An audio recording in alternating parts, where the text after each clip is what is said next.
Groningen Airport Eelde. Uit Leeuwarden een goede 70 kilometer.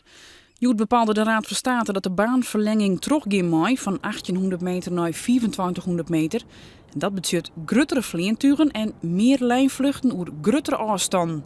De Kamer van Keephandel juicht het naar sta. Er zijn in Friesland een hele hoop exporterende bedrijven, dienstverleners in de industrie die buitenlandse contacten hebben. Er zijn kennisinstellingen, hbo-instellingen, wetsers die een hele hoop internationale contacten hebben en alle keer afhankelijk zijn van andere luchthavens, Schiphol en Eindhoven en desnoods naar Bremen.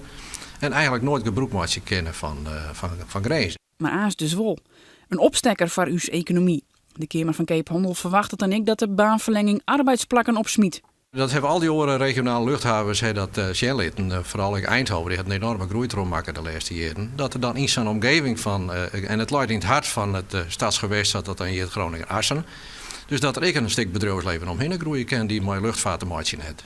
Waar ik Friesland van profiteren kan. Waar zeker ik Friesland van profiteren kan. Want wij hebben in Noord-Nederland natuurlijk nog steeds wel het hoogste aantal exporterende bedrijven. Want Friesland is de grootste economie van de drie provincies. Jo en ik in Aast van Eelde aan naar bijgelijks Barcelona vliegen.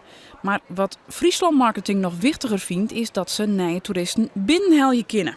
Wij hopen dat we nu verbindingen op bijvoorbeeld Berlijn, Parijs, Londen, Aberdeen kunnen ontwikkelen. En daar arrangementen kunnen maken voor de Wadden, voor het varen en voor de Elfsteden. Dat is een hele nieuwe kans, een hele nieuwe doelgroep. En dat hebben we in ontwikkeling samen met Marketing Groningen en Marketing Drenthe. Verschillende partijen uit Friesland, Greensland en Drenthe zullen nu investeren moeten om ervoor te zorgen dat de grote vleermaatschappijen ik naar Eelde tak komen. Airport Eelde, maar een goede 70 kilometer verder en toch gaan we de baan wat links litten. Wij hebben heel lang net zo het idee dat het een beetje van ons weer. Wij hebben dan wel eens hoe de airstrip drachten, want ja, de grenzen zien dan ik een luchthaven. En wij hebben weinig jongen volgens mij dat het voor het bedrijfsleven in Friesland hartstikke belangrijk is. Er is één ding dat Friesland Marketing nog wel wat in zit. De namen. In mijn gedachten zouden we Groningen Friesland Airport internationaal veel beter kunnen vermarkten dan Eelde Airport.